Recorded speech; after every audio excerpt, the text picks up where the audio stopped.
Luísa Martins e Pedro Venceslau, eu vou fazer um desabafo aqui ao vivo. Eu tive meu Facebook invadido há uns anos. Eu reclamei de todas as maneiras.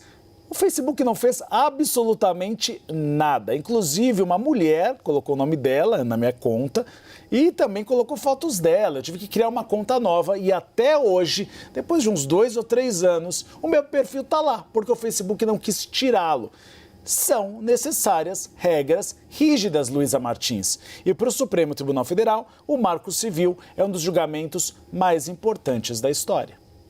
Exatamente, Uribe, e eu tenho conversado bastante com as fontes do Supremo em relação a esse tema das redes sociais, e aí ontem, tentando repercutir um pouco essas falas que a gente viu, né, do ministro Barroso e também do ministro Alexandre de Moraes, uma fonte me disse assim, olha, esse julgamento, ele já era considerado importante desde que chegou, né, ao Supremo, justamente por tratar da evolução das novas tecnologias e de que maneira isso tem interferido, inclusive, na disseminação de notícias falsas, possível maculação ao processo eleitoral, disseminação de discursos de ódio que resultaram, por exemplo, numa articulação pela internet que culminou nos atos de 8 de janeiro de 2023. E aí uma fonte me disse assim, olha, esse julgamento é um dos julgamentos que vai entrar no top 10 de julgamentos emblemáticos do Supremo Tribunal Federal. Seguidamente, esses julgamentos eles vêm à tona e são citados como bastante paradigmáticos, assim, a gente viu várias decisões do Supremo, por exemplo, que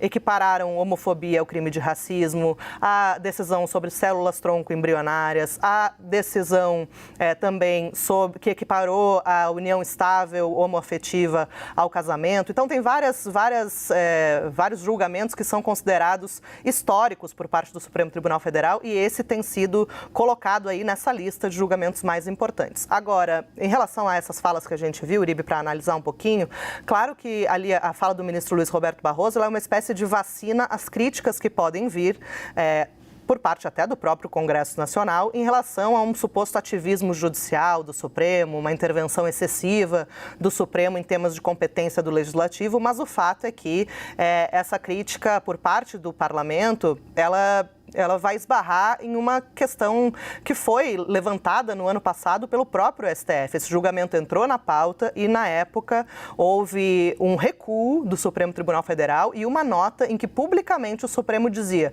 vamos tirar esse caso de pauta para dar tempo, abrir espaço para o Congresso Nacional avançar sobre o PL das fake news e discutir esse tema, porque realmente até dentro do próprio Supremo havia uma leitura de que o ambiente ideal para fazer esse tipo de discussão era o ambiente político, né? Era o Congresso Nacional. Mas, como disse o ministro Barroso, isso não aconteceu, pelo menos não na velocidade que os ministros esperavam. E aí, com isso, diante de tudo que a gente viu, atentado com homem-bomba, trama golpista sendo articulada com a morte de ministros do Supremo Tribunal Federal, há uma avaliação que se reforçou de que é um julgamento que não pode mais esperar e que é preciso estabelecer regras mais rígidas para essas plataformas, Porque hoje, Uribe, o que acontece? O Marco Civil da Internet, ele tem um artigo, que é o artigo 19, que só permite a responsabilização das redes sociais por conteúdos veiculados por terceiros se essas empresas descumprirem ordens de remoção de conteúdo,